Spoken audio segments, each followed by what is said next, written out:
La Escuela de Predicación y Estudios Bíblicos del Sur de Texas les invita a estudiar sobre el curso de Primera de Pedro, capítulo 1, presentado por el hermano Carlos Robertson. Dios les bendiga. Bienvenidos, hermanos, gracias a Dios que tenemos tiempo para estudiar y libertad.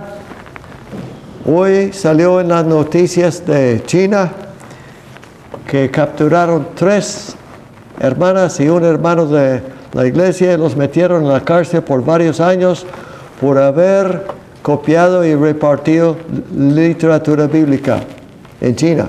Los comunistas están muy en contra de la Biblia y aquí estamos pues con la Biblia en cada casa y gracias a Dios que tenemos la libertad para estudiar.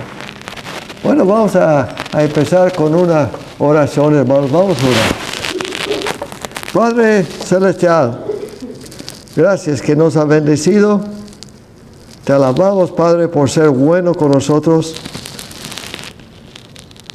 Gracias, Padre, por tu plan, que podemos entrar en el reino, gozar de los beneficios de la vida eterna. Necesitamos tu ayuda, Padre. Bendícenos en el estudio en esta noche, que podemos captar el mensaje tuyo. Padre, ayúdanos, bendícenos y perdónanos. Bendice los que están enfermos, los que se han perdido sus seres queridos. Y ahora, Padre, en este estudio, ayúdanos a aprender lo que nos puede servir por mucho en tu reino. En el nombre de Cristo te pedimos esto. Amén. Hermanos, vamos a estudiar un poquito de trasfondo del libro de Pedro. Recordamos que Pedro fue un hombre impulsivo, pues a veces decía cosas sin pensar bien.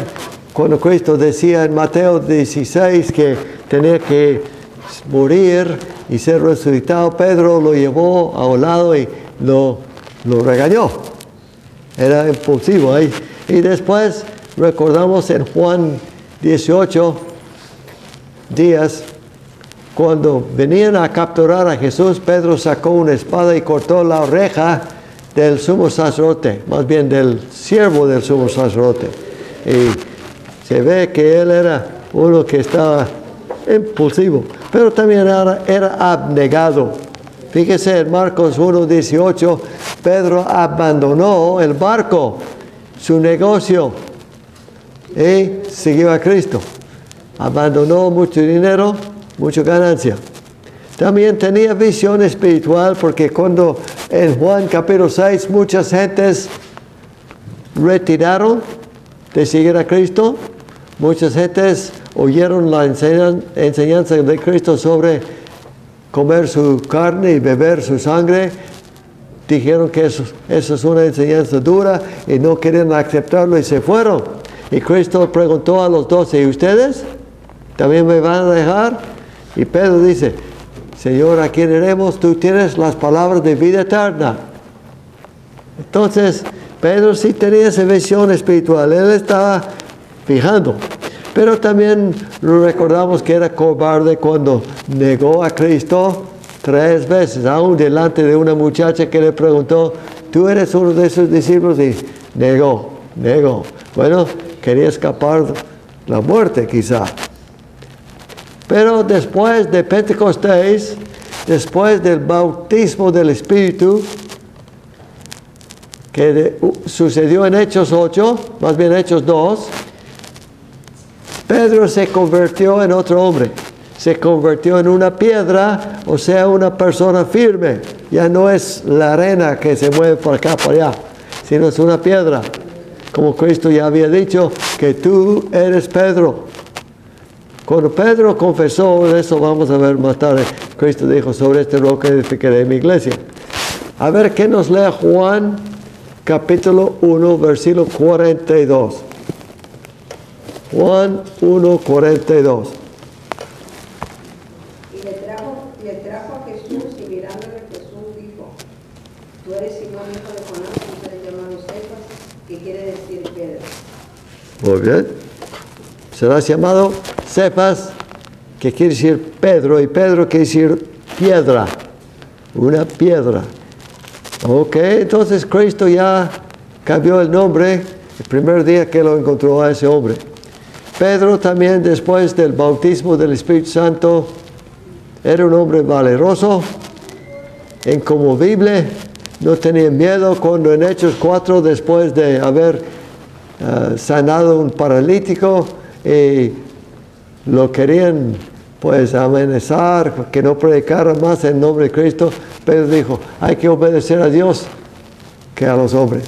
Es un hombre firme ya. Y aunque le hablan mal, aunque le golpearon, le maltrataron, Pedro siguió firme. Entonces, quizá podemos hacer una aplicación. Nosotros cuando empezamos nuestra vida con Cristo, quizá nos encontró como la arena, como el tamo, una cosa no muy firme, como una caña sacudida por cualquier viento. Pero Cristo quiere ahora un hombre firme como un árbol, un hombre firme como una piedra. Entonces, gracias a Dios que podemos edificar nuestras vidas arriba de las palabras de esos apóstoles. Recuerden ustedes lo que Pablo dice en el libro de Efesios, capítulo 2, 20. Hablando de la iglesia, dice en Efesios, capítulo 2, 20, edificados sobre el fundamento de los apóstoles y profetas, siendo la principal piedra del ángulo Jesucristo mismo. Entonces, sí, nosotros al estudiar esas palabras de los apóstoles, Pedro, Juan, cualquier otro apóstol, Pablo, los confiamos como palabra de Dios porque así son. No lo leemos con tijeras cortando lo que no nos parezca bien. No lo leemos con dudas, diciendo, bueno, Pedro escribió eso y de repente Pedro se equivocó. No, nada de eso. Ya no tenemos dudas en esos hombres porque son inspirados por el Espíritu Santo. Confía en eso, hermano. Bueno, vamos a seguir aquí. Ese es el texto que acabamos de leer, de 42. Tú eres Simón, hijo de Juan, tú serás llamado Cefas.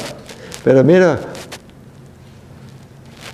un hermano de Pedro, Andrés, lo trajo a Jesús. Y a veces nosotros no podemos hacer mucho, pero podemos hacer algo para llevar a la gente a Cristo. Dice en versículo 40, uno de los dos que oyeron a Juan y siguieron a Jesús era Andrés, hermano de Simón Pedro. 41. Él encontró primero a su hermano Simón y le dijo, hemos hallado al Mesías. Mira, que traducido quiere decir Cristo. Entonces lo trajo a Jesús. 42. Jesús mirándolo dijo, tú eres Simón. No dijo Jesús a Pedro, ¿cómo te llamas?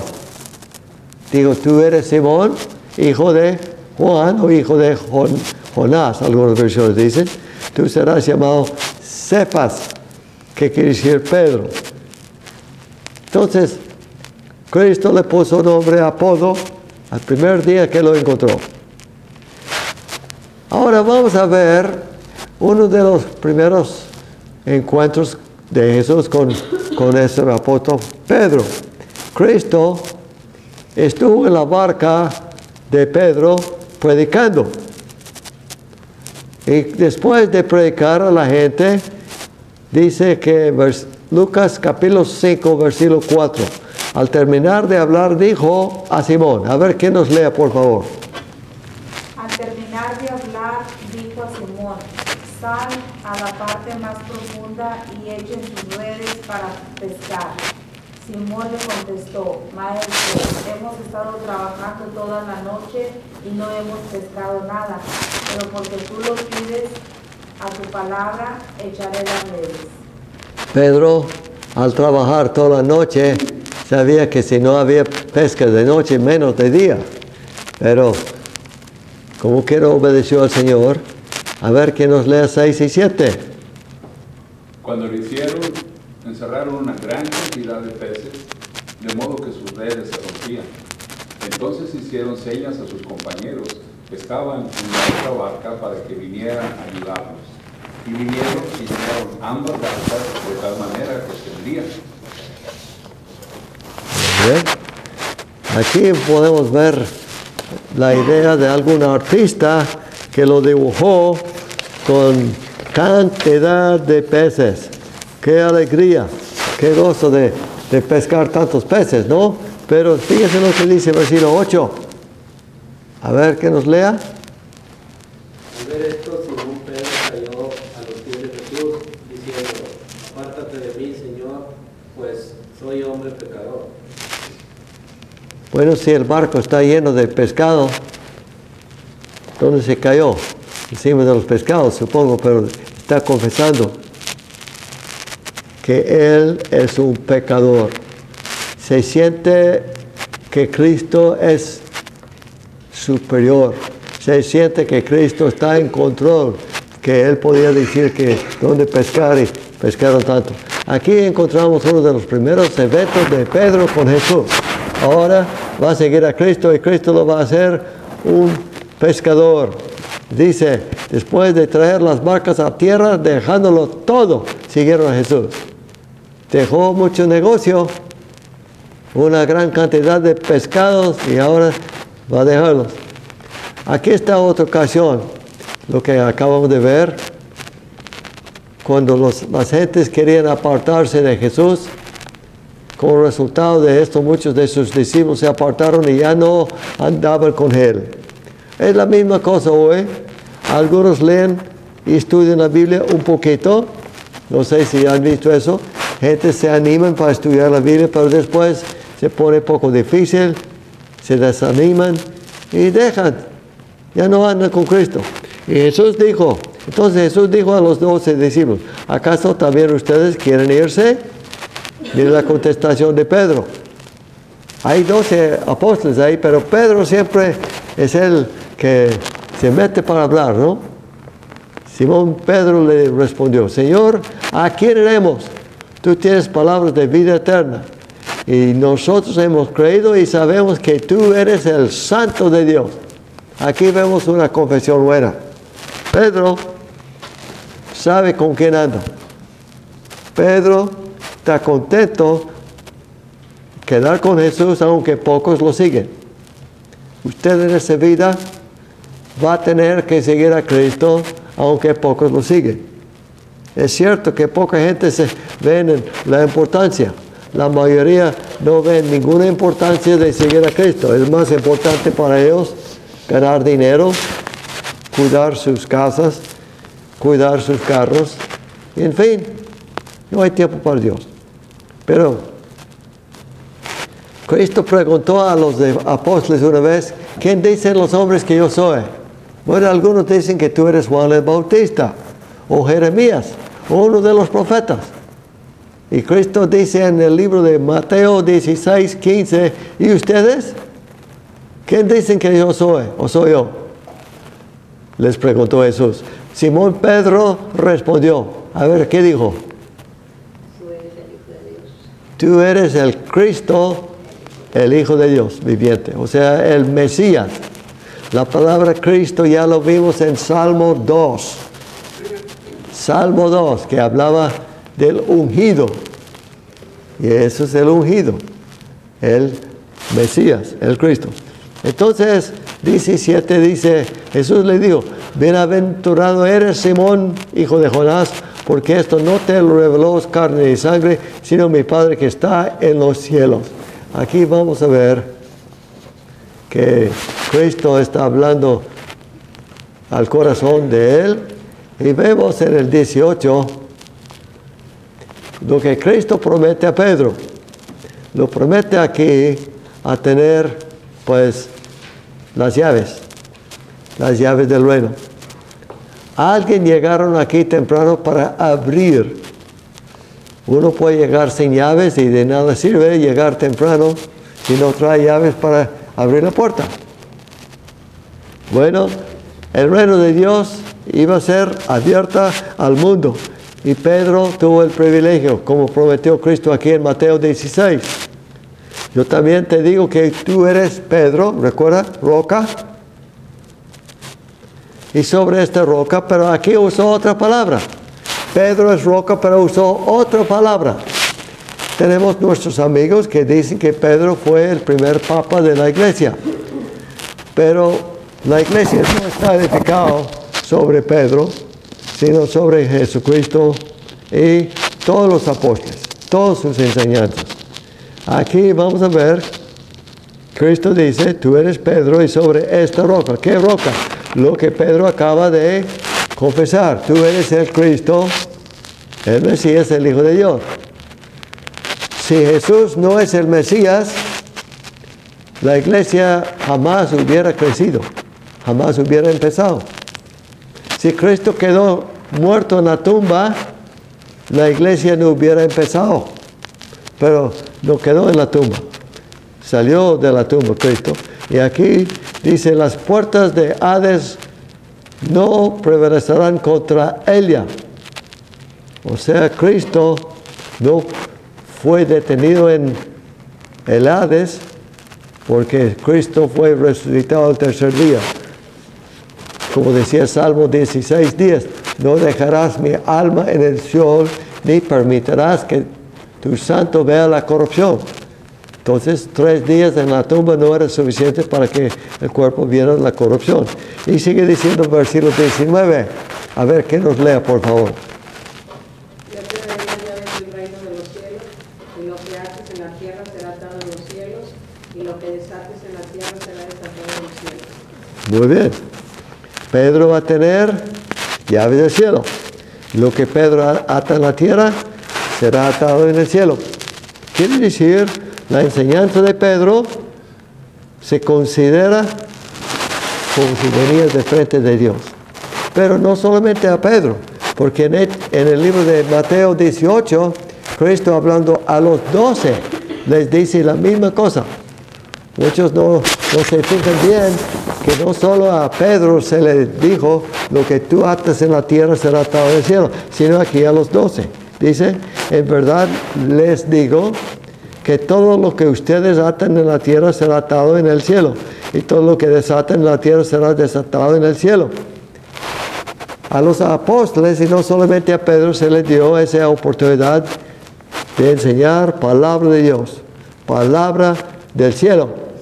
Por eso, vamos a estar estudiando ese libro de Primero de Pedro, no como una carta escrita por un viejito, sino por una carta escrita por el Espíritu Santo, usando un viejito que lo escribiera. Y vamos a ver que Pedro va a usar un secretario para escribir ese libro. Eso veremos más tarde, si Dios quiere. Bueno, ahora vamos a ver que la palabra clave de ese libro es el sufrimiento. Pedro probablemente está escribiendo alrededor del año 62, 63 después de Cristo.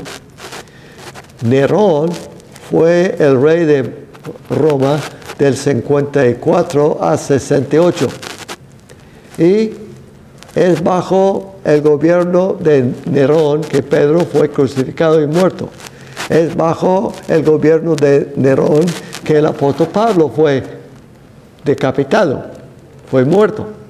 Entonces estamos viendo que la clave es sufrimiento.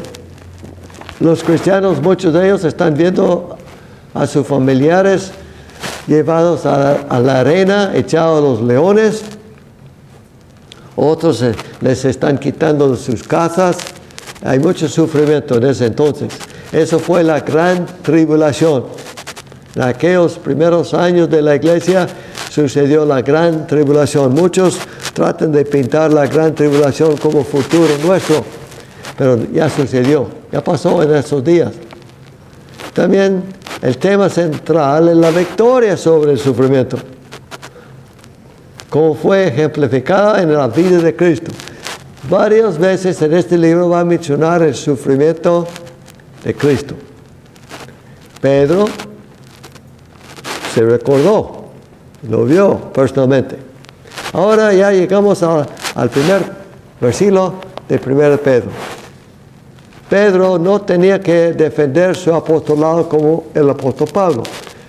Pablo a veces decía, Pablo, apóstol, por Jesucristo, por mandato de Dios, algo así. Pero Pedro no tiene que decir esto. Nadie se está pues cuestionando si es apóstol o no, porque anduvo con Cristo 3 años y dice, Pedro, apóstol de Jesucristo. Es suficiente. Ahí está su autoridad. Es la autoridad más alta que había en la iglesia. Bueno, no quiero decir más alto porque Cristo es más alto, es cabeza de la iglesia, pero hablando de los hombres. Aquí va a escribir a los expatriados, los que fueron quitados de sus terrenos. Y en 5 naciones, vamos a ver, en el Ponto, Galacia, Capadocia, Asia y Bitinia. Vamos a avanzarle para ver dónde están esos lugares. Recuerde usted que aquí al lado derecho abajo es Jerusalén. Pero Pablo era de Tarso de Cilicia. Aquí usted puede ver Cilicia. Pero si uno llegara por barco de Roma, el primer lugar donde va a llegar es aquí a Ponto, por el Mar Negro. Entonces, esa es la primera nación mencionada. A los de Ponto, Galacia, Capadocia, Asia y Bitinia. Lugares donde el apóstol Pablo también andaba predicando en muchas de esas áreas. Pedro está mandando a los hermanos de la iglesia para animarlos. Imagínense el poder de Roma, alcanzando todas aquellas naciones y haciendo sufrir los cristianos porque no querían quemar incienso al emperador, no querían adorar a Nerón, el emperador. Bueno, vamos a regresar aquí al primer texto. Ahí decía en el versículo 2. ¿Quién nos lee el versículo 2? Según el previo conocimiento de Dios Padre, por la obra santificadora del Espíritu, para obedecer a Jesucristo y ser rociados con sangre, que la gracia y la paz les sean multiplicadas a ustedes. Muy bien. La versión 60 no dice previa, como aquí dice previo conocimiento, sino dice presciencia. No vamos a mal entender la palabra presciencia con presencia.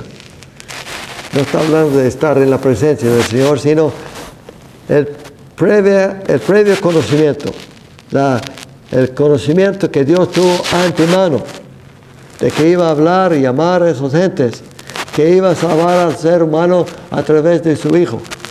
¿Cuántos de ustedes quisiera hacer un proyecto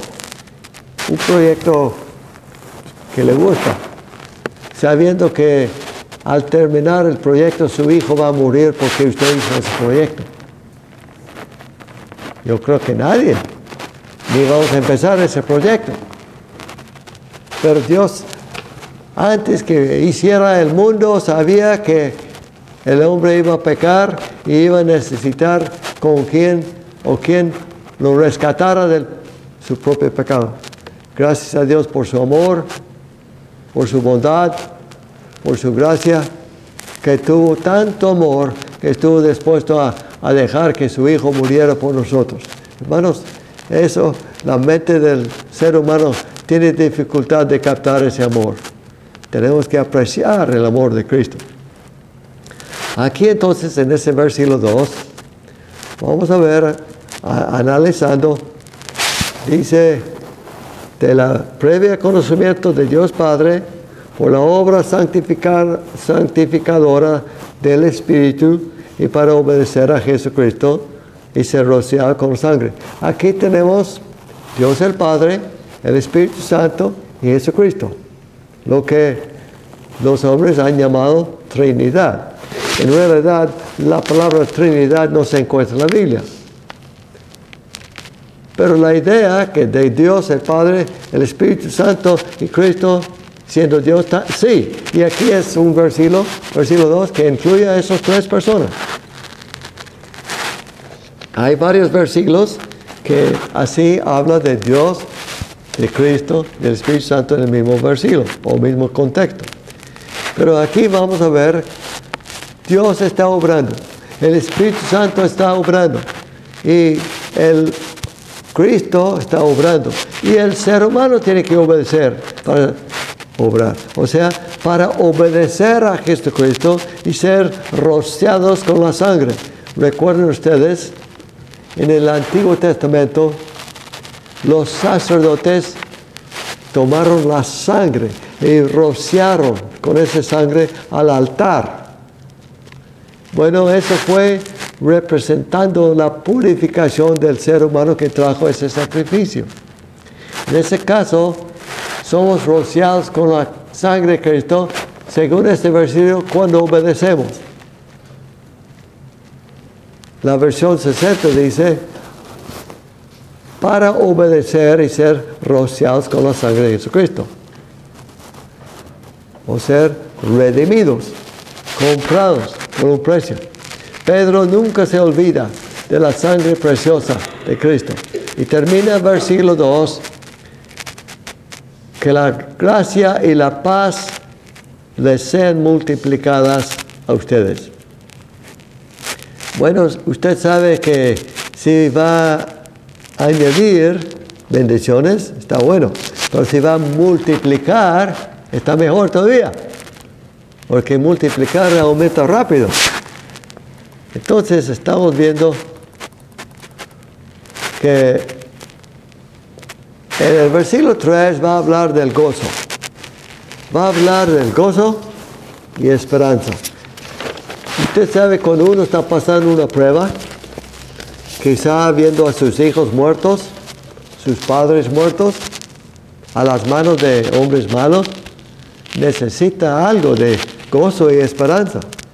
En ese caso, Pedro va a hablar en este texto del nacimiento espiritual, o sea, la regeneración.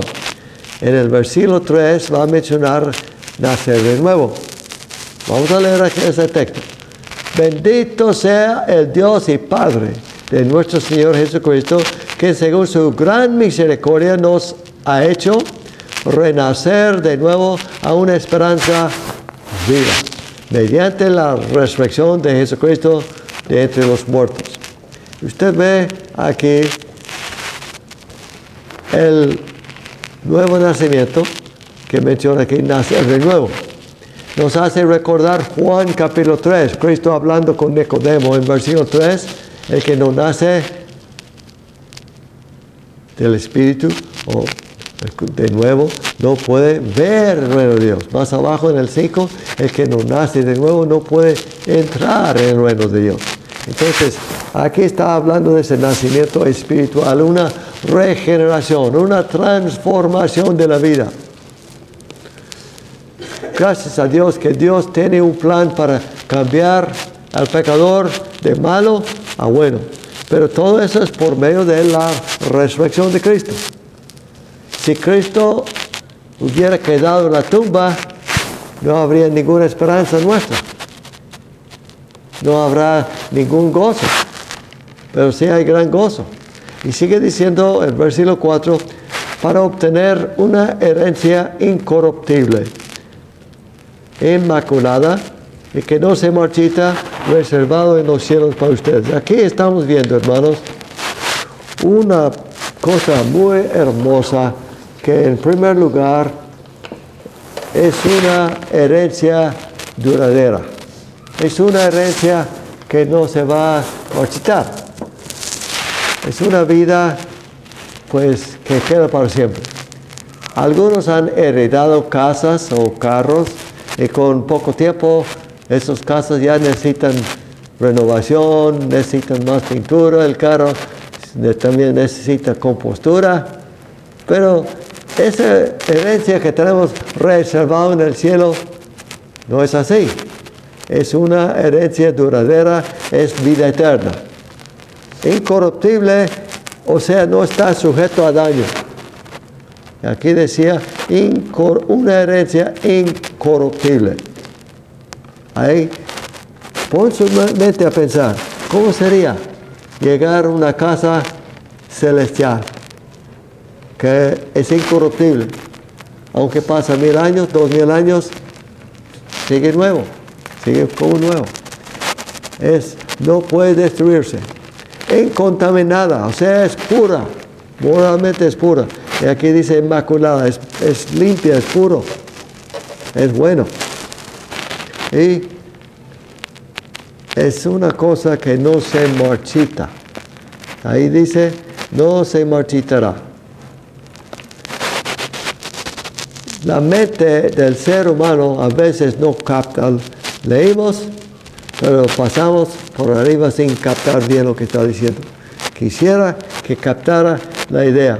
Tenemos una herencia reservada. ¿Dónde? Según ese versículo. ¿Dónde está reservado? Reservado en los cielos. ¡Qué bueno! Y si le toca la puerta a esos gentes que venden sus libros y te dicen, ya no podemos ir al cielo, ya se llenó el número, ¿a quién vamos a creer? ¿A ellos o a Cristo? Que Cristo dijo, en la casa de mi Padre muchas moradas hay. Si no fuese así, les hubiera dicho, voy pues a prepararles un lugar. Y si me fuere, volveré a recibirles a mí mismo, para que donde yo estoy, ustedes estén también. ¿Usted cree que Cristo va a fallar esa promesa? No, jamás. ¿Usted cree que el cielo es un lugar tan reducido que no hay cupo? ¿Que no hay campo para otras gentes? Bueno, si solamente 144,000 se van a salvar y Pedro está escribiendo a 5 naciones, Ponto, Galacia, Capadocia, Asia, Bitinia, pues quién sabe, ya hubiera llenado el número de 144,000 con esas 5 naciones, no sabemos. Pero no dijo ninguna idea de que el cupo iba a ser reducido o que no iba a ser suficiente campo. Sí hay. Y cuando usted lee en Apocalipsis, el tamaño de la ciudad celestial es 2,200 kilómetros, 1,600 millas de largo, igual de ancho, 1,600 millas, igual de alto. ¿Qué edificios altos, no? Bueno, no, muchas gentes no calculan eso.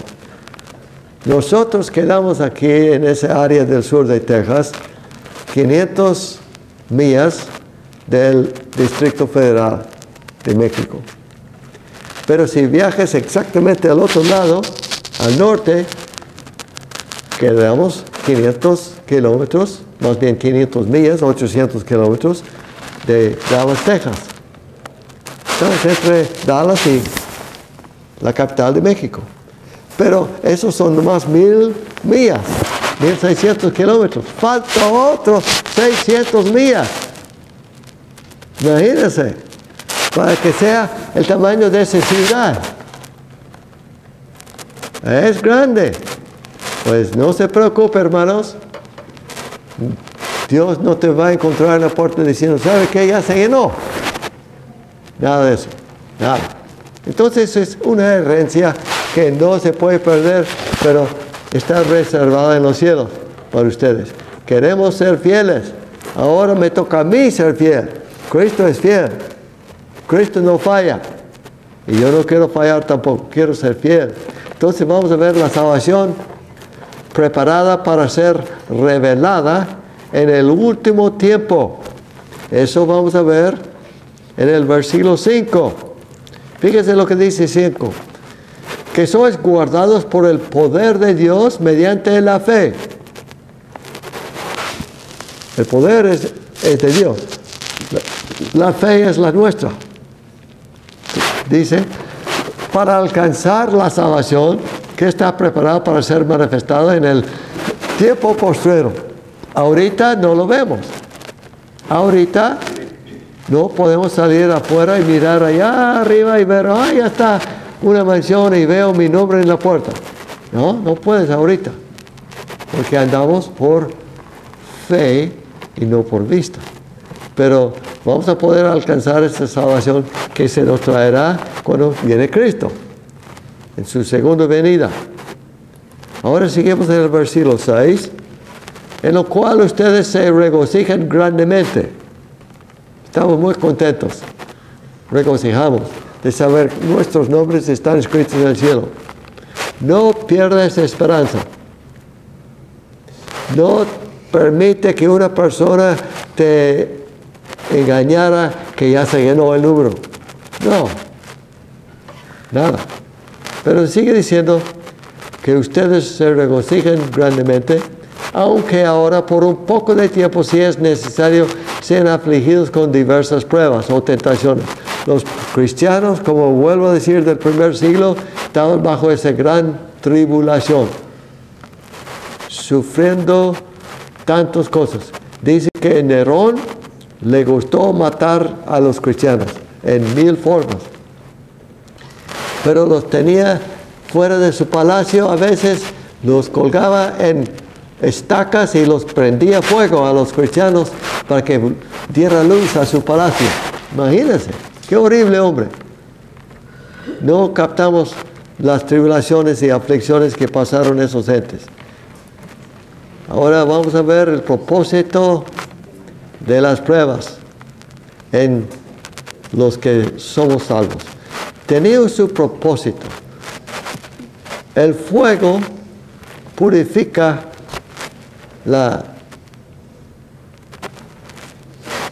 el oro. Y una persona puede ser purificado a través de pruebas. Aquí habla de diversas pruebas. Pero ahora vamos a ver, esas pruebas tienen su propósito. Versículo 7.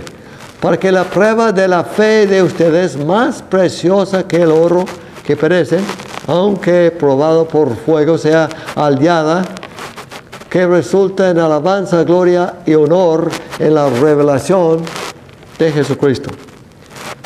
A ver, analiza el versículo 7. ¿Qué es más precioso que el oro según ese versículo?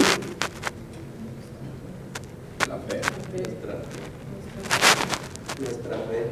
La fe de uno, es la fe. ¿Recuerdan lo que leemos en el libro de Santiago? Que los pobres son ricos en fe. ¿De qué va a servir en el día de juicio llegar ahí con un maletín lleno de oro y presentarlo a Dios? Pues quiero que me permita entrar porque aquí está un pequeño mordida, que me deja entrar. Eso no te va a valer nada. Si tienes el banco lleno de dinero, no te va a salvar eso. La fe en tu corazón es lo que cuenta. La fe que te mueve a ser obediente al Evangelio y seguir obedeciendo. Entonces, el oro se prueba con fuego. El oro se mete en un horno. Y cuando con el calor del horno se va derritiendo el oro, si hay impurezas como escorias, como plata, bueno, plata no es muy mala escoria, pero no es tan valioso como el oro. Si la plata, el zinc, el hierro, el bronce, esas cosas vienen aquí arriba cuando está hervido el metal, derretido el metal, y se pueden sacar las escorias para que quede un oro fino, un oro puro. Bueno, así va a ser la fe nuestra. Y si pasamos pruebas, va a ser una fe más firme. Muchas veces el hombre no quiere pasar pruebas. No le gusta la idea de pasar una prueba. Dice, bueno, una prueba está muy duro, pero si permitimos que la prueba nos haga crecer y fortalecernos, nos puede producir algo bueno. El hombre que tiene que levantar pesos todos los días se hace más y más fuerte. Ahora vamos a ver de la segunda venida de Cristo. Estamos viendo aquí que esa segunda venida de Cristo es muy seguro. Ahí la seguridad que viene Cristo. Hay burladores, ¿recuerdan? Decía, prometió que iba a venir y nada, no ha venido. Sí, pero recuerda que para el Señor un día es como 1000 años o 1000 años como un día. Si Dios promete hacer una cosa y pasa 1,000 años, 2,000 años, 3,000 años, no se olvidó. Como quiera va a cumplir lo que prometió. Su hijo viene. Prepárense, hermanos. También el tiempo. Bueno, no sabemos cuándo será ese tiempo. Pero si viene. El hombre no sabe cuando empiezan a poner fechas. Ahí fallan. Por eso queremos estar listos todos los días, preparados por la venida de Cristo. Y el propósito, ¿cuál es el propósito? Va a traernos salvación. Vamos a ser salvos cuando Él viene. Regresando aquí, ahí vemos que el oro está probado con el fuego. Y la fe nuestra está probada con aquellas pruebas. Pero aquí dice en el versículo 8, hablando de que somos salvos por fe, o que andamos por fe, no por vista. Pedro dice, ¿a quién sin haberlo visto ustedes lo aman? La versión 60 dice, ¿a quién améis sin haberle visto? Amamos a Cristo, pero no lo hemos visto. Bueno, yo creo que cada madre entienda eso, o cada padre. ¿Recuerdan ustedes, madres, cuando estaba esperando bebé y todavía no le habían visto ese bebé, pero ya usted sentía por ese bebé como que era un amor? Y cuando nació, ¡oh, qué alegría, qué gozo! Que del corazón, de ver ese bebé que usted ha estado esperando tanto tiempo. Bueno, nosotros no tenemos que ver a Cristo para amarle. Las madres aman a sus hijos sin verlos, antes que nazcan. Y cuanto más amamos a Cristo sin haberle visto. ¿Y quién ahora no lo ve? Fíjense bien, hay predicadores que dicen, Cristo se me apareció. Yo no lo creo, no acepto ese testimonio. Dicen, y ahora no lo ven, pero creen en Él. Mi fe no está basada en mis ojos que han visto a Cristo. Mi fe está basada en el testimonio de esos apóstoles que lo vieron resucitado, que estuvieron dispuestos a morir testificando que Cristo resucitó. Y dice, pasado, no lo vieron. Presente, no lo ven. Pero creen en Él y se regocijan grandemente con gozo inefable y llenos de gloria. Estamos contentos, muy contentos, porque sabemos lo que viene. Como dice el versículo 9, lo que viene es la salvación de nuestras almas. Eso es futuro. Cuando uno anda con esperanza de algo bueno en el futuro, puede aguantar muchas pruebas. El pueblo de Dios salió de Egipto con la promesa de una tierra que fluye con miel y leche. Bueno, hubo unos descontentos que no creyeron, pero unos creyeron. Recordamos a Josué y Caleb. Creyeron, confiaron y siguieron a Dios y alcanzaron esa tierra prometida. Hermanos, es triste que a veces pocos se salvan. Es triste que a veces pocos continúan fieles. Muchos se apartan, se retiran, se cansan. Pero el hombre de Dios tiene que seguirle fiel. Aquí dice Pedro, obteniendo como resultado de su fe la salvación de sus almas. Entonces, ¿cuál es el resultado de seguir a Cristo con fe? Bueno, no va a ser un año de mejor vida aquí, sino va a ser vida eterna, la salvación de sus almas. Es interesante que la palabra de Dios usa la palabra alma, hablando de la persona o hablando de lo que está dentro de la persona, dependiendo del contexto. Y eso está un poco difícil de entender cuando hablamos del alma. Al hablar del alma, está difícil de entender, pero vamos a estudiar eso al rato. Hermanos, hemos estado estudiando sobre el alma, la salvación del alma, y tengo que confesar que para mí es difícil captar toda la idea del alma. El alma es un tema que se puede requerir mucho estudio y no voy a meter mucho tiempo aquí, pero quiero notar que algunos han puesto esa descripción del alma, el cuerpo y espíritu. Según algunos creen que el cuerpo, por supuesto, es la casa donde mora el alma y el espíritu. El alma, muchos creen que tiene que ver con el afecto, con la razón, con la imaginación, con la memoria, la conciencia, la emoción.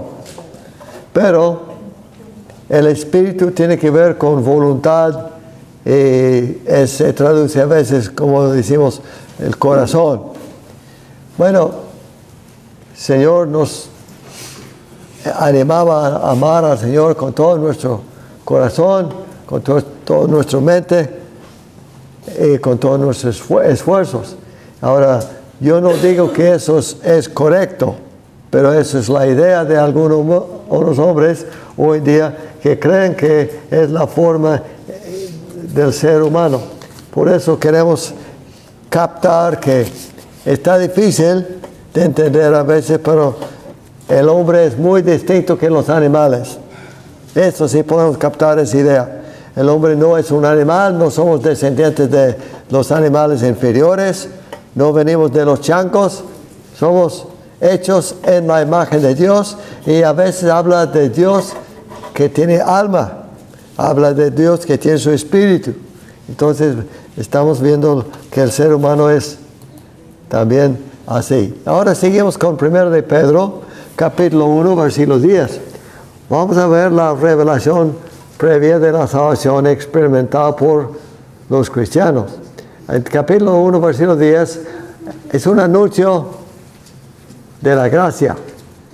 Dice: acerca de esta salvación, los profetas que profetizaron de la gracia que vendría a ustedes diligentemente inquirieron y averiguaron. La versión 60 dice: inquirieron y diligentemente indagaron acerca de esta salvación. Los profetas como Isaías, Jeremías, Zacarías, que escribieron mucho de Jesús, estos hombres están en su mente mientras que están escribiendo, pensando: ¿cuándo? ¿Quién será esa persona que yo estoy poniendo en descripción? Porque hablaba de su muerte, de su sufrimiento, de su glorificación, y quedaron esos mismos profetas averiguando en su mente: ¿quién será esa persona de quien yo estoy escribiendo? Y yo creo que nosotros entendemos mejor el libro de Isaías, de Jeremías, de Zacarías, que estos profetas que escribieron esos libros.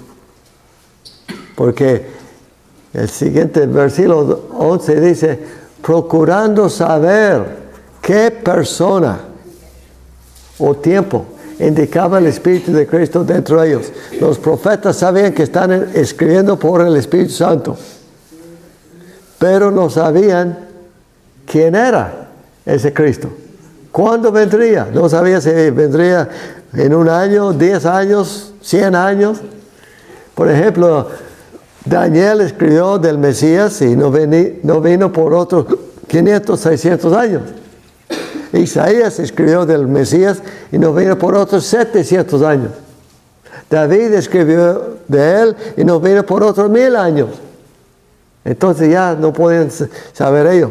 Dice: procuraban saber qué persona o tiempo indicaba el Espíritu de Cristo dentro de ellos al predecir los sufrimientos de Cristo y las glorias que seguirían.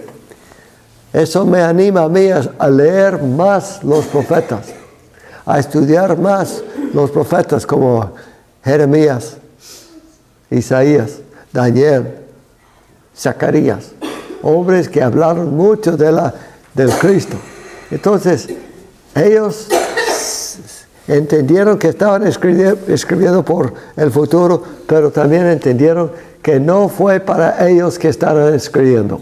Fíjense lo que dice 12.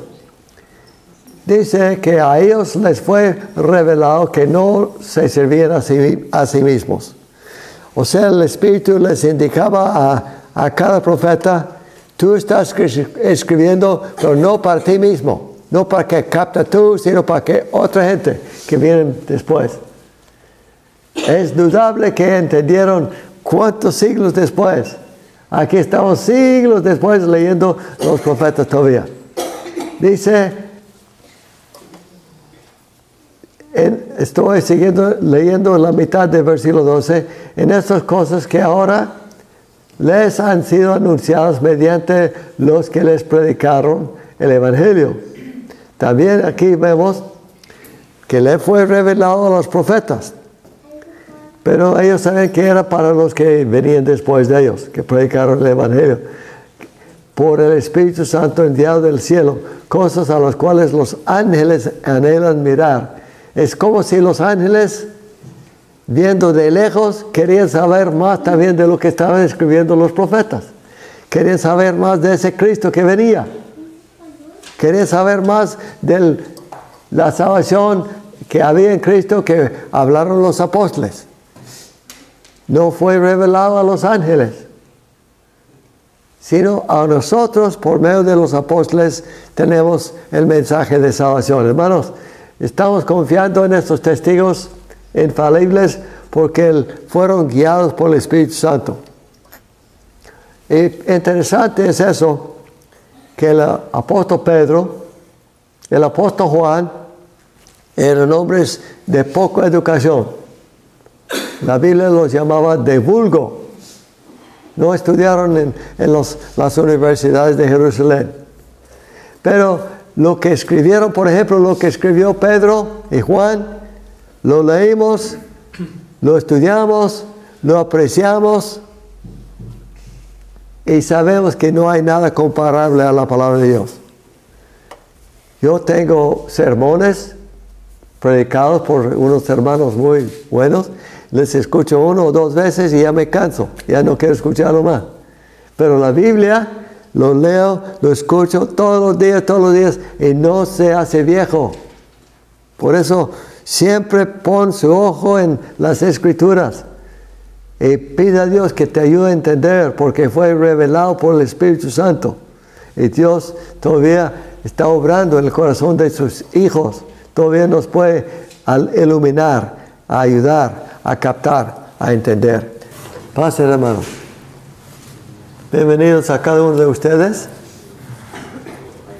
Hermanos, en la literatura que ofrece el mundo, las bibliotecas están llenas de libros escritos por miles de autores.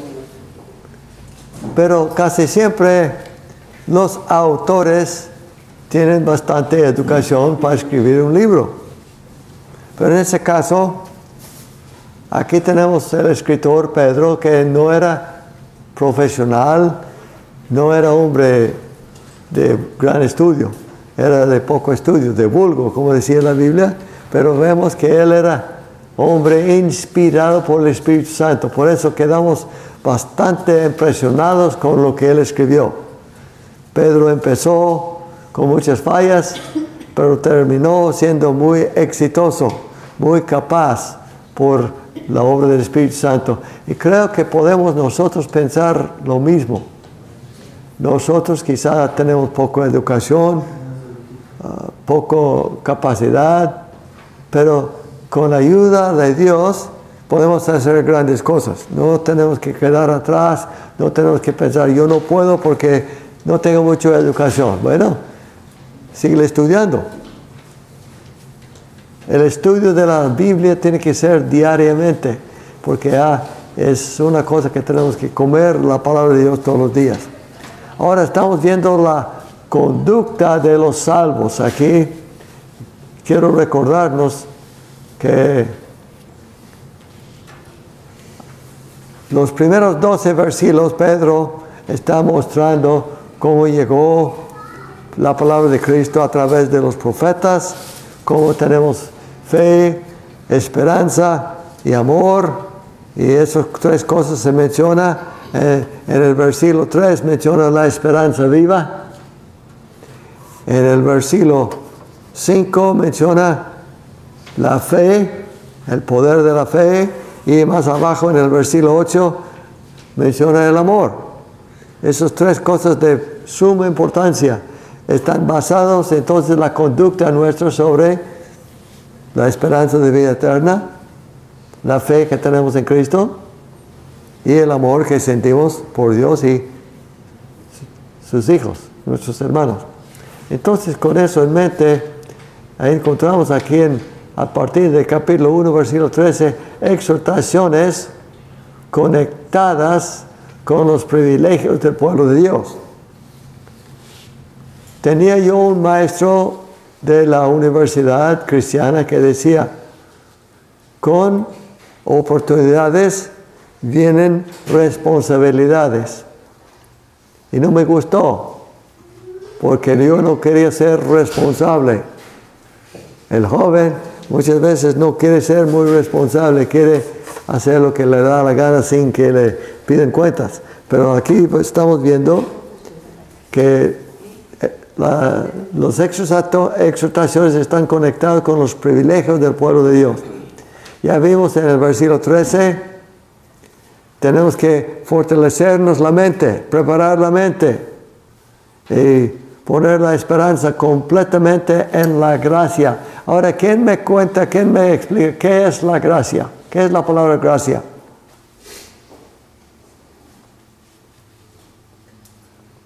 Si tengo que poner mi esperanza en eso, pues ¿qué cosa es?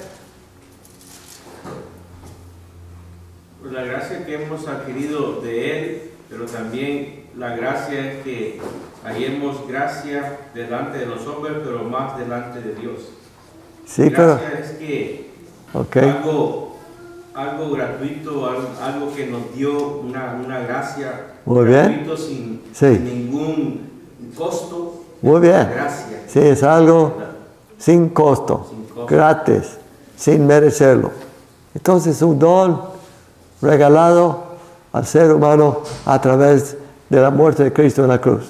Bueno, entonces aquí decían 1.13, por tanto, preparan su entendimiento para la acción. En la versión 60 decía, ceñid los lomos de vuestro entendimiento. Busqué hoy día una foto de lo que quería decir esto, de ceñir los lomos, pero no lo hallé. Yo sé que lo tenía archivado en mi computadora, pero es como el bato largo, lo levanta y lo pone aquí en la cintura, y eso les pone libre las piernas para correr. Pero la idea es no ropa, sino mente. Prepara su mente para acción. No vas a decir, bueno, ya estoy en ese modo de ser inactivo, ya no quiero hacer nada. No, Dios no quiere ese tipo de gentes. Sean sobrios en espíritu, pero pongan su esperanza completamente en la gracia. Eso es un texto favorito mío. Les voy a recomendar que memorizamos capítulo 1, versículo 13. Eso está en la nueva versión Biblia latinoamericana de hoy, pero si usted quiere memorizarlo en su versión, está bien. Favor de apuntar, para no olvidar, 1 de Pedro 1:13, para memorizarlo. Ahora voy a repartir también estudios. Es estudio de una pequeña lección. Quiero, hermanas, que ustedes escriben una hoja sobre 1 de Pedro, capítulo 1, versículo 13 hasta 21. Léelo y escribe un artículo sobre lo que quiere decir 1 de Pedro, capítulo 1, versículo 13 hasta 21. ¿Está bien? Ahora, a los varones, quiero que ustedes escriben, más bien, preparan para dar una pequeña plática sobre el capítulo 4, 1 de Pedro, capítulo 4, versículo 1 a 5. 1 de Pedro 4, 1 a 5. Entonces, a ver si se apuntan los varones. Prepárense para el martes que viene, 1 de Pedro 4, 1 a 5. Y las damas, prepárense capítulo 1, versículo 13 a 21. Escrito por las damas. Y los hombres listos a parar aquí y dar una pequeña plática sobre eso. Entonces, yo sé que van a decir, bueno, me tocó la misma cosa del hermano. Sí, es cierto, pero a veces exprimimos un poquito, pero hay mucho que exprimir ahí. No vas a cubrir uno solo, todo. Entonces, le vamos a poner a los varones, por favor, limitado a unos 10 minutos, más o menos, para explicar esos 5 versículos. Más o menos. ¿Está bien? ¿Ya tienes su tarea? Muy bien.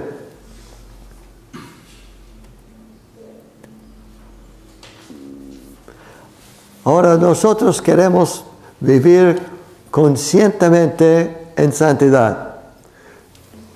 Ser santos nunca es casualidad. Estar en el camino correcto no es casualidad. Es que uno tiene que preparar su mente y decidir, hacer una decisión. Voy a seguir a Cristo, voy a seguir esa palabra que me dejó. Palabra que me lleva a la salvación de mi alma. Entonces, vivir conscientemente en santidad. Pero la palabra santidad, queremos entender, ser santos, ya lo vimos ayer, quiere decir separado de lo malo, dedicado a lo bueno. Nuestras manos son santas si no estamos dedicándonos a robar, a pegar, a hacer daño. Los labios nuestros deben ser separados de lo malo, dedicados a lo bueno. No hacer daño con la boca, sino hacer bien. Entonces, lo que Dios quiere de todos sus hijos es una vida santa. Y en el 14, a ver, ¿qué nos lee ahí? Versículo 14, por favor. Como hijos obedientes, no se conformen a los deseos que antes tenían en su ignorancia. Esa noche tocamos brevemente, pero estamos regresando, agarrando el hilo para continuar. Que hijos obedientes. Esa frase es una distinción entre lo que vimos en el libro de Efesios de los hijos de desobediencia. Eso fue Efesios 5:6. Los hijos de desobediencia. A veces la palabra de Dios dice hijos de, significando su estilo de vida. Cristo puso nombre a Juan y su hermano, hijos de trueno. ¿Recuerda? Hijos de trueno. Pues, ¿qué quiere decir eso? Bueno, trueno es mucho ruido.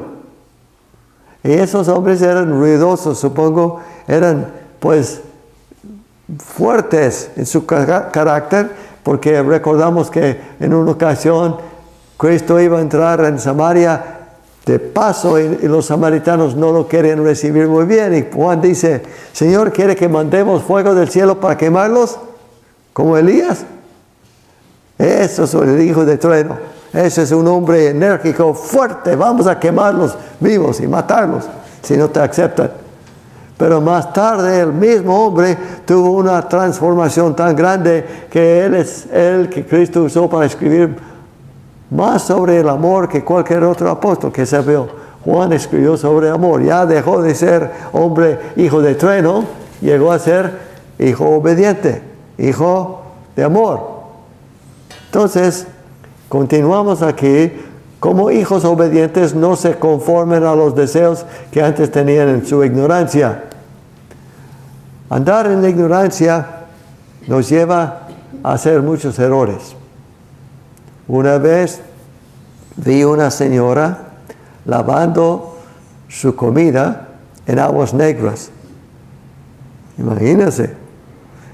El agua estaba corriendo por una pequeña desagüe sucia, y esa señora salió ahí lavando sus verduras en ese agua negra. Ignorancia que causa grandes problemas, grandes enfermedades. Bueno, ¿qué vemos aquí? En nuestra ignorancia vivimos en borracheras quizá, en maledicencias, maldiciones, pero ahora ya no. Ya tenemos que cambiar. Y anoche vimos la importancia de dejar la oscuridad, la ignorancia, los malos deseos, el conducto que no tenía sentido, conducta incorrecta, vivir sin compasión, ser esclavos del pecado. Ahora también vemos que la importancia de cambio de vida. Ahí puede ver en la pantalla de las embriagueces a ser sobrios. Algunos de ustedes no están viendo la pantalla. No sé si pueden ver la pantalla o no. Hermana Lupe, ¿te puede ver la pantalla? A ver si pueden verlo, porque eso es importante que vemos ahí. Vemos que algunos andaban en orgías y ahora vidas santas. Ve la transformación que Cristo quiere. Vivíamos en disipación, ahora velando en oración. La oración nos fortalece porque Dios es potente. También estamos viendo aquí, anduvimos antes en idolatrías, ahora estamos sirviendo al Dios verdadero. La transformación, el cambio de vida. Antes vivíamos en lascivias, ahora vivimos en la pureza. Una transformación. Antes en las concupiscencias, ahora en la virtud. Lo que Cristo quiere de nosotros son vidas transformadas, vidas nuevas, vidas que van a mostrar al mundo que somos transformados.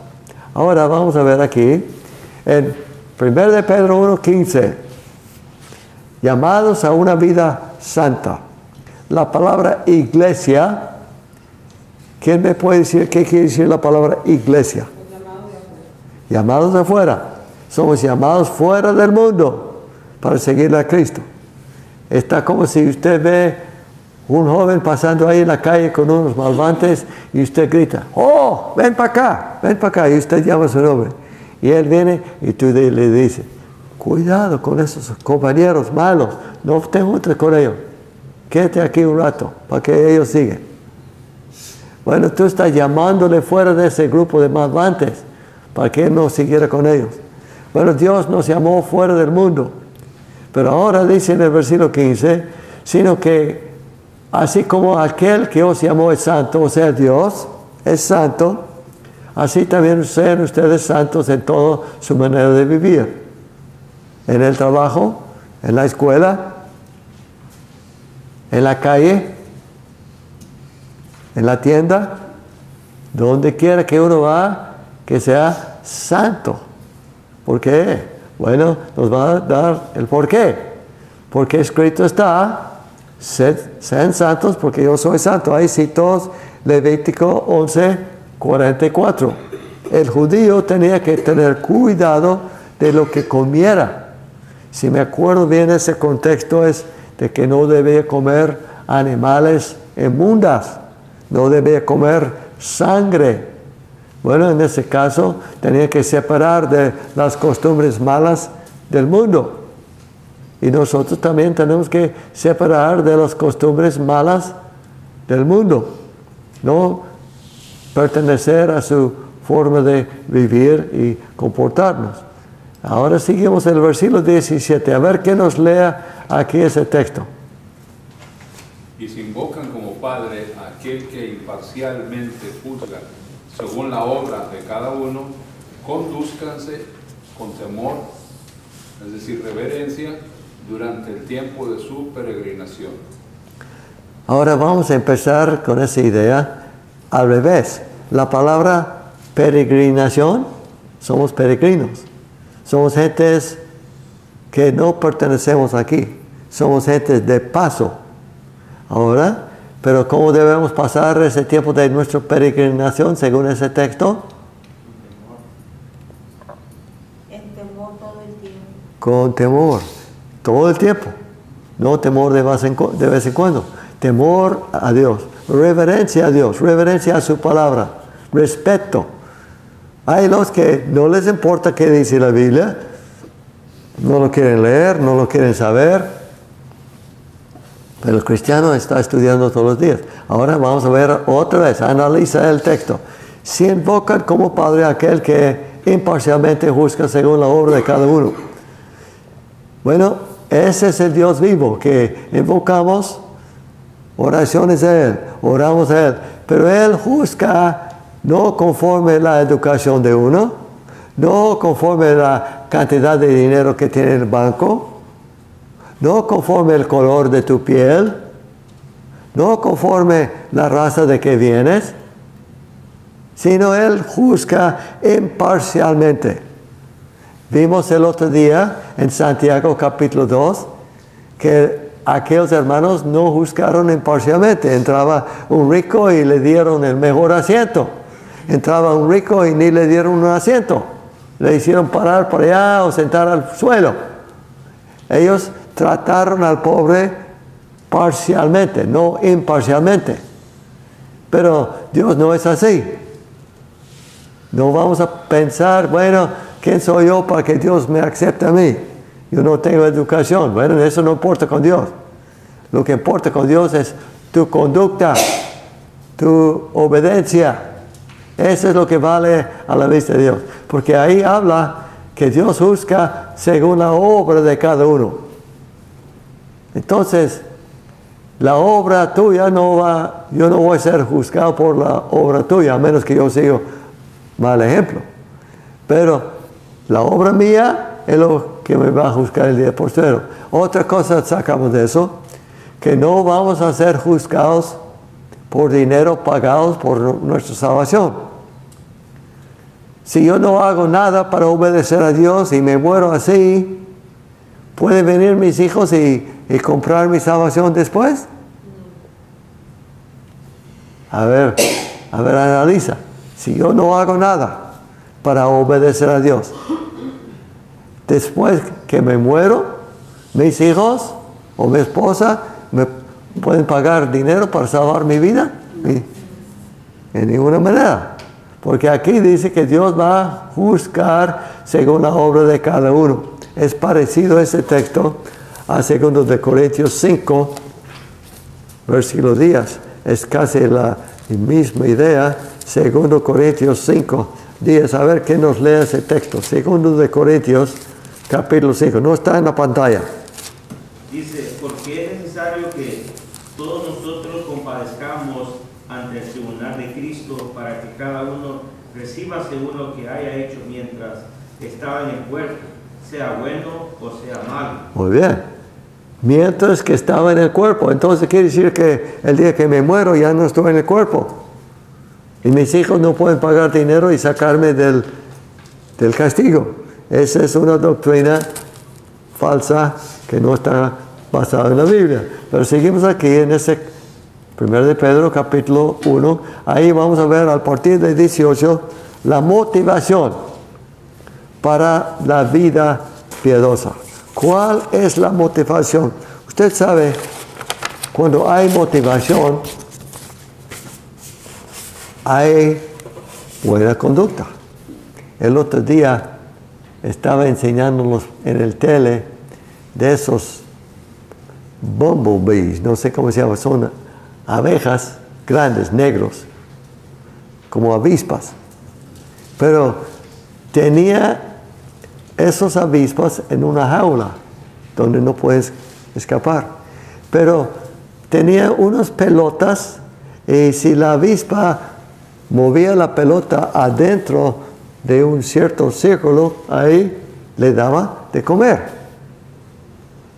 Interesante que esos avispas aprendieron rápido que un premio les iba a alcanzar si movía la pelota adentro del círculo. Entonces corrían para la pelota, lo traían empujando hasta que estaba ahí adentro del círculo. Y entonces con eso el hombre le daba con unos pequeños máquina a la avispa para comer.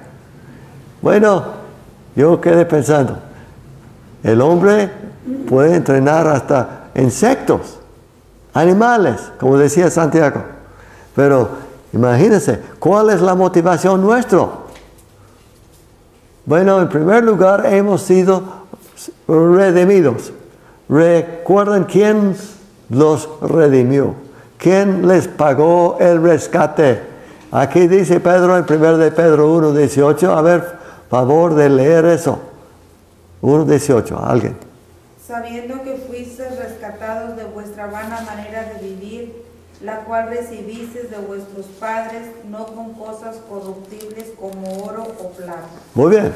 Entonces fue pagado el rescate, pero no con cosas parecidas a oro y plata. Oro es muy costoso. Oro es el metal, uno de los metales más valiosos. Pero nuestro rescate fue mucho más costoso que oro o plata.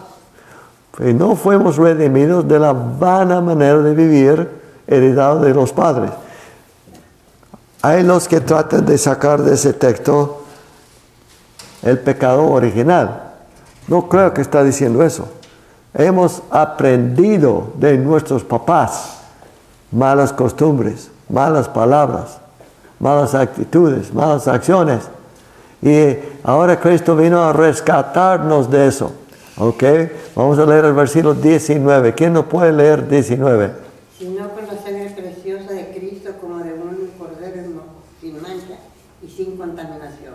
Muy bien. Entonces, sangre representa la vida.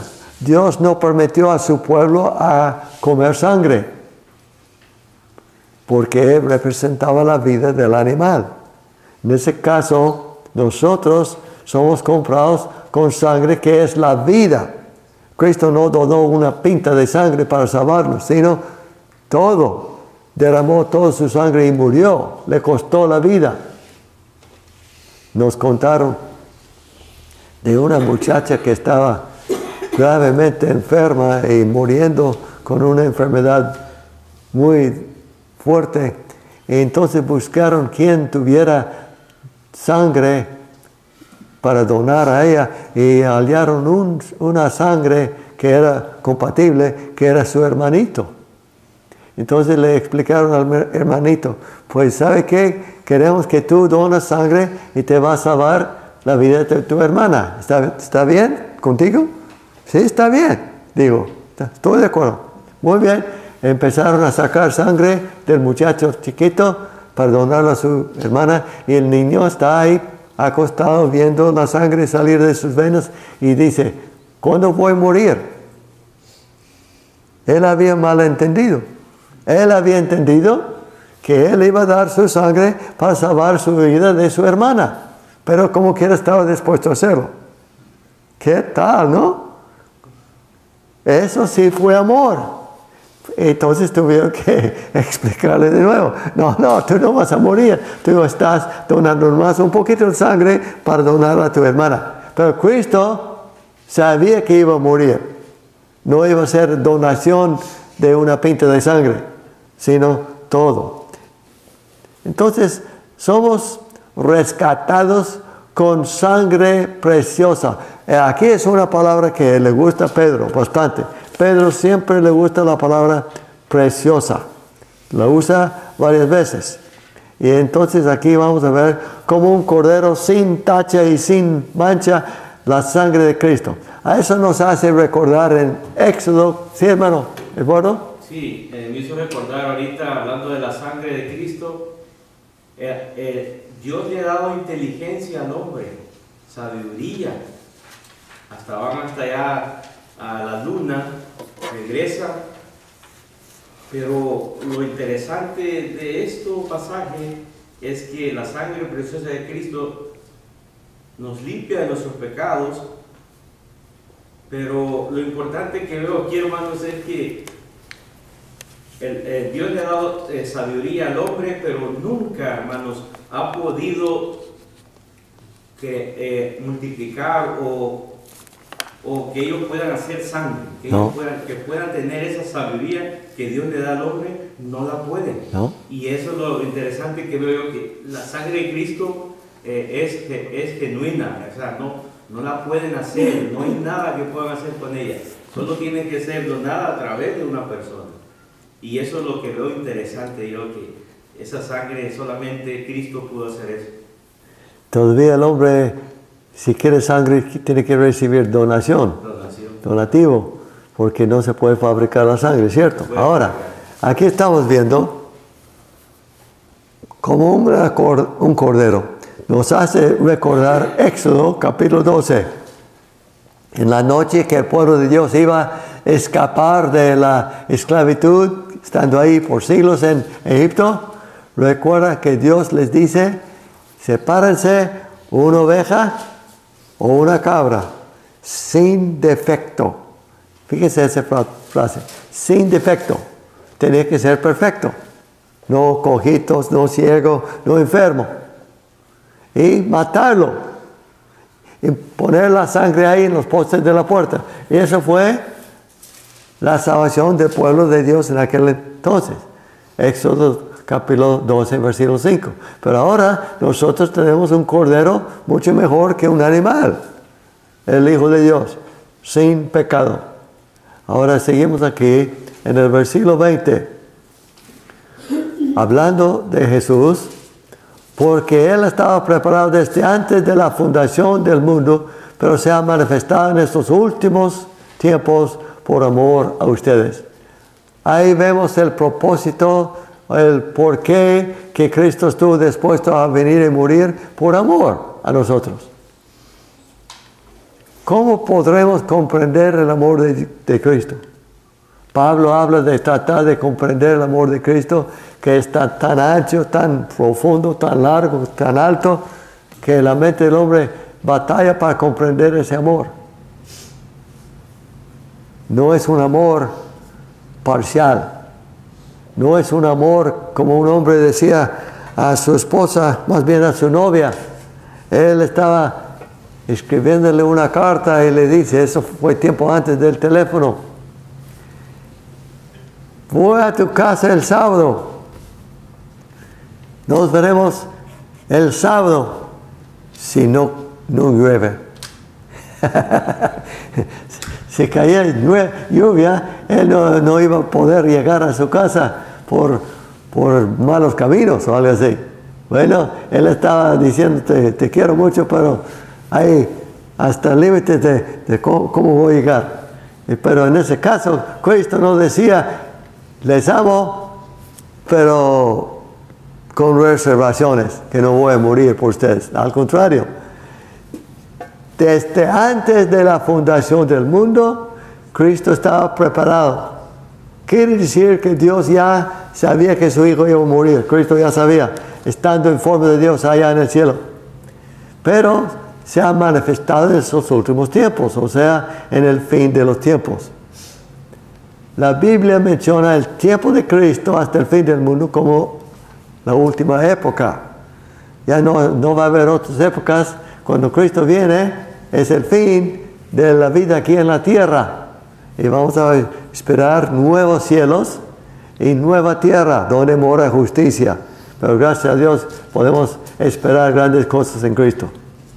Entonces, el amor de Cristo es lo que lo motivó a venir aquí a la tierra por nosotros. Entonces, aquí encontramos en capítulo 1, versículo 21, la fe y la esperanza de ustedes están en Dios. Cuando vieron a Cristo resucitados, tuvieron fe en Dios. Parece que en aquel entonces mucha gente siguieron dioses falsos, dioses de madera, de piedra, de oro o plata. Pero cuando Cristo resucitó, mira, cambiaron su fe de esos dioses que no sirven a un Dios vivo. A ver, ¿qué nos lee el versículo 21? Y mediante el cual creéis en Dios, quien le resucitó de los muertos y le ha dado gloria, para que vuestra fe y esperanza sean en Dios. Muy bien. Entonces aquí habla de, son creyentes en Dios por medio de Jesús. Cristo dirigió nuestros corazones hacia el Padre, que lo resucitó de los muertos. El Padre, en su poder, resucitó a su Hijo y le dio gloria. Los profetas hablaron bastante sobre esa gloria que Cristo iba a recibir. Recuerda, Isaías 53 decía que le dio un nombre sobre todo nombre. Y Pablo decía que le dio un nombre que todos debían doblar la rodilla de él. Yo creo que estoy citando mal este texto de Isaías 53. Vamos allá para confirmar o para hacerlo más correcto, porque no quiero citar mal el texto. Isaías 53. Y dice en el versículo 12, por tanto, está hablando después de la muerte, sepultura y resurrección de Cristo, dice, por tanto, yo le daré parte con los grandes. Ahí está hablando de la gloria. Y con los fuertes repartirá despojos. O sea, Dios está declarando que su Hijo va a estar con los grandes, con los fuertes. Dice, por cuanto derramó su vida hasta la muerte y fue contado con los pecadores, habiendo él llevado el pecado de muchos y orado por los transgresores. Ese fue el último versículo de Isaías 53. Entonces, aquí vemos que Dios le dio gloria. Fue profetizado antemano, y cuando Cristo resucitó de los muertos, estuvo aquí 40 días con sus discípulos y llevado arriba al cielo. Llevado en una nube a sentarse a la diestra de Dios.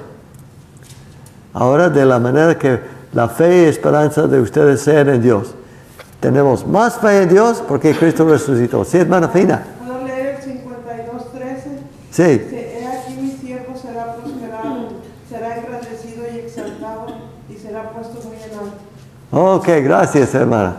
Sí, entonces, ¿eso fue 52:13 o 53? 52:13. Ok, gracias. Entonces, fue exaltado y puesto muy en alto. Eso está hablando de su gloria, de su ascensión, sentándose a la diestra de Dios, en la gloria del Padre. Entonces Cristo decía antes que fuera allá arriba, toda potestad me es dado en el cielo y en la tierra. Ahora analiza eso. Si Cristo tiene toda potestad en el cielo, ¿vamos a reemplazarlo con otra persona? ¿Qué tal si yo les digo, no, que mi abuelo era fina persona, muy buena gente, y yo quiero que oren a Dios en nombre de mi abuelo? ¿Está bien? No, no está bien, está mal. Pero ¿qué si queremos reemplazar a Jesús con Pedro? Bueno, Pedro fue un muy buen hombre. Vamos a orar al Padre y acercar al Padre en nombre de Pedro. ¿Está bien? Tampoco.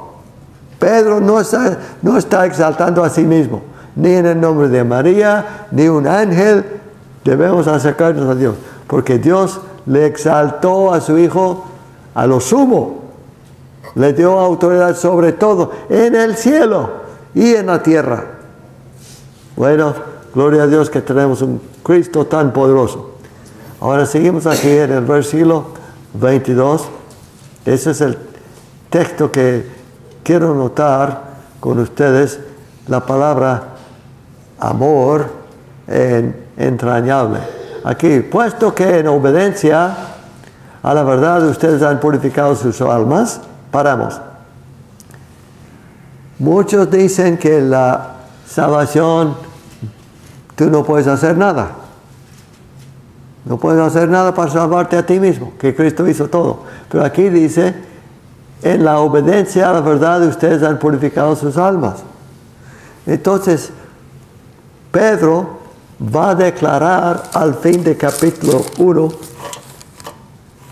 más, esto es la palabra que por el Evangelio os ha sido anunciada.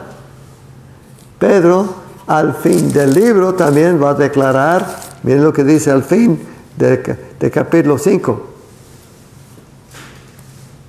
Dice, 1 de Pedro, capítulo 5, versículo 14. Saludaos unos a otros con ósculo amor. Paz sea con todos vosotros los que estáis en Cristo Jesús. Bueno, ese no es el texto que esperaba. Quizá el texto que yo acabo de mencionar al fin de capítulo 1 es el texto que buscaba. Mas esto es la palabra que por el Evangelio os ha sido anunciada. Entonces aquí estamos viendo el fin de ser purificado es llevarnos a un amor sincero a los hermanos. El amor sincero pues es como un amor de Cristo. Usted puede ver que aquí háblense unos a otros entrañablemente. ¿Qué quiere decir la palabra entrañablemente? Del interior. Del interior. Es algo no más o menos. Es un amor ferviente, fuerte. Y así debemos amarnos de corazón puro. Mira, el amor que sentimos los unos para los otros no son con motivos malos, no para sacar provecho de la otra persona, nada de eso. Hay gentes que muestran amor para sacar la billetera de la bolsa de la persona con quien están abrazando. No, eso no es amor, eso es engaño. Aquí entonces puse dos pequeños corazones para que lo viera. Amor, un mandamiento que jamás debe olvidarse. Y ese es el mismo texto que acabamos de ver. Pero no creo que nos hace daño leerlo dos veces. Porque aquí dice, puesto que en obediencia a la verdad ustedes han purificado sus almas, entonces aquí sacamos la cuenta que tengo que obedecer para ser purificado. La obediencia al Evangelio es parecido a lo que Cristo dijo, al que creyere fuere bautizado será salvo. Dijo, y a predicar que se arrepentiera todas las naciones. Entonces, hemos obedeciendo la verdad. La obediencia está basada en la fe. La fe nos mueve a obedecer. Y la obediencia nos purifica las almas. Ya lo vimos al principio del libro, en el versículo 2. Capítulo 1, versículo 2, que hablaba de obedecer y ser rociados con la sangre de Cristo. Aquí otra vez casi la misma idea. Obedecer y ser purificado, sus almas. Entonces, ¿el hombre tiene algo que hacer para ser salvo? Claro que sí. Tiene que obedecer el Evangelio. Tiene que obedecer a Cristo. Tiene que hacer más que solamente creer. Porque si el hombre no se arrepienta, si no abandona su camino malo, no puede entrar en el reino de Dios con esos pecados. Entonces, el fin de ese amor es amarnos unos a otros con corazón puro. Eso es lo que queremos tener, un corazón limpio, corazón puro. Ahora, ¿qué es el amor? Vamos a analizar. El amor, Dios es fuente del amor. Usted puede ver aquí también que Cristo es la demostración del amor.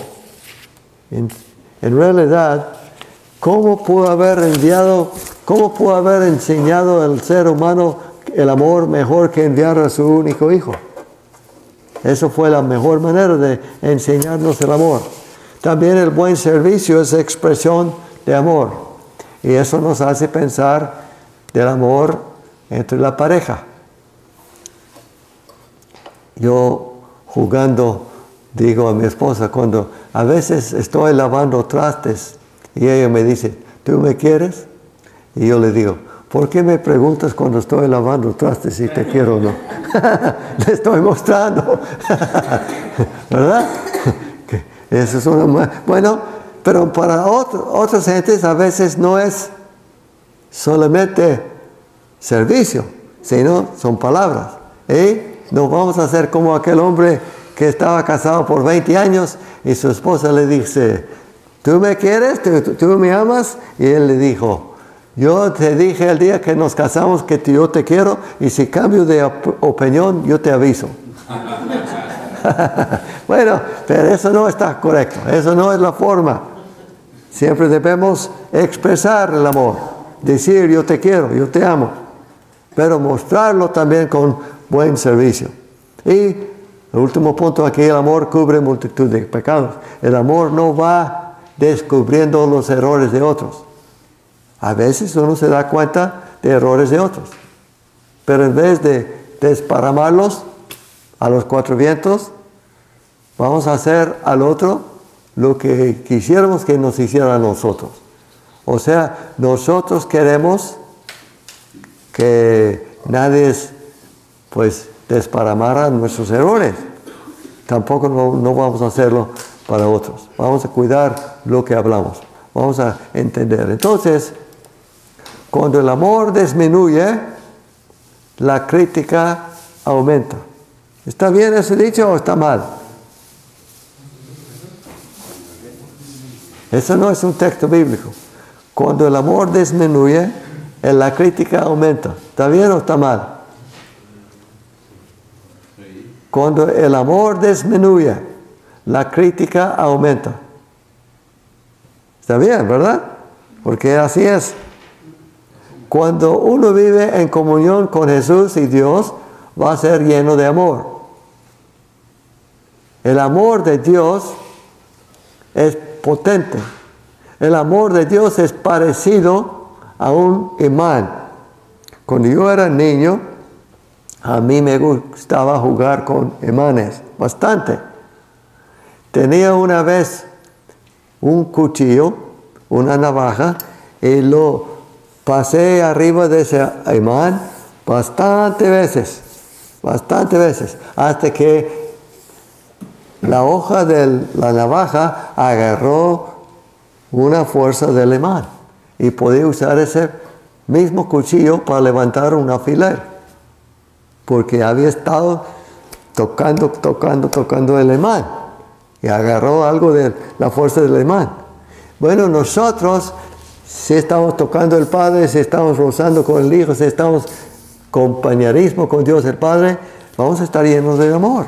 Es un amor que nos pega, que nos entra. Yo nunca pude ver en la navaja nada cambiado hasta que lo arrimaba a otro metal y se podía notar la diferencia, que se agarraba el cuchillo de la navaja porque tenía dentro esa fuerza del imán.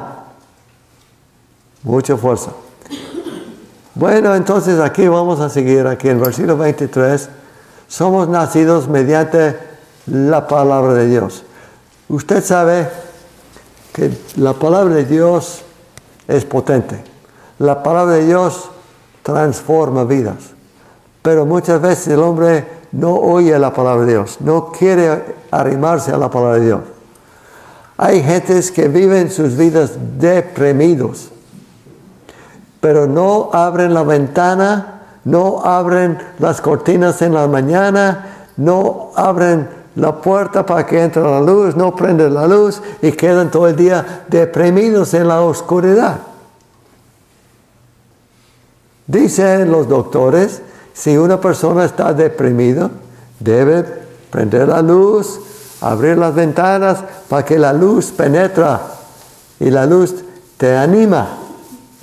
Bueno, aquí dice Pedro, 1 de Pedro 1:23, pues han nacido de nuevo.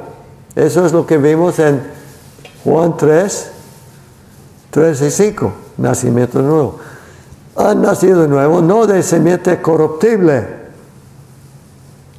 sino de una que es incorruptible, es decir, mediante la palabra de Dios que vive y permanece.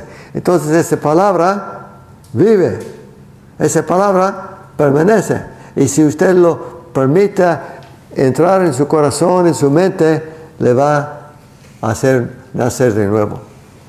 Qué lindo es nacer de nuevo, de no vivir una vida inútil, de no vivir una vida triste, de ser otra persona, de ser transformada, de ser una persona llena de amor para el prójimo, lleno del amor para todos, no solamente los que te hacen bien, sino para los que te hacen mal también. Entonces, según ese texto, el nacimiento de nuevo viene porque uno oye la palabra de Dios. ¿Ha pensado ustedes qué maravilloso es que el hombre puede leer, puede aprender a leer? A ver si usted puede enseñar a su perro o gato a leer. ¿Puedes? A ver, manda su perro a la escuela. ¿Cuándo aprende a leer? No puede. Bueno, mi punto es eso. El hombre es muy superior a los animales. El perro es uno de los animales más inteligentes. El marrano también es otro, muy inteligente. Pero de nada sirve tratar de enseñarle a leer. Pero gracias a Dios, desde siglos antiguos, el ser humano podía escribir y leer. En Ur de los Caldeos había una biblioteca de los días de Abraham. Abraham vivió 2000 años antes de Cristo. Y en esa biblioteca no había escritos como libros que tenemos, sino fue escrito en el barro. Después que escribieron en el barro suave, lo cosieron y quedó como piedras. Entonces los libros de las bibliotecas de Ur de Caldeos eran tablas cosidas, barro cocido, escritos ahí. Entonces, quiere decir que desde siglos atrás los hombres están escribiendo. Mi punto es eso. Qué lindo que tenemos la palabra de Dios para oír, para leer, para escuchar. Hay los que no pueden leer, pero como quiera pueden escuchar y pueden grabar en su mente la palabra de Dios.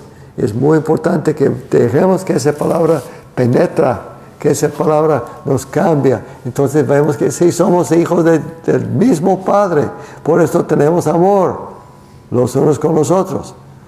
Somos renacidos.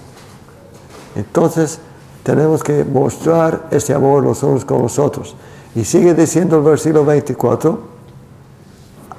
Aquí pone en contraste lo perecedero con lo imperecedero.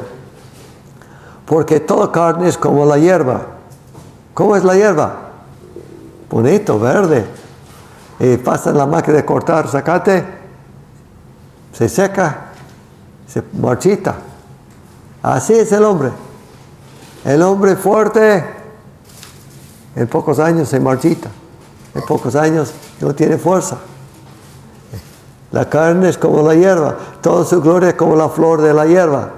Secase la hierba, caese la flor, mas la palabra del Señor permanece para siempre.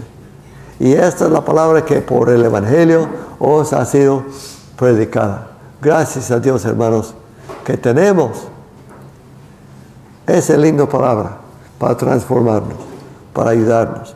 Entonces, si usted graba la palabra de Dios en su mente, si usted pone en práctica esa palabra, usted también puede permanecer para siempre. Dios nos va a dar la vida eterna. Y esa es la palabra que por el Evangelio ha sido predicado. La palabra Evangelio quiere decir buenas nuevas. Y esa palabra de buenas nuevas nos han sido predicados. Ahora vamos a terminar la clase ahí.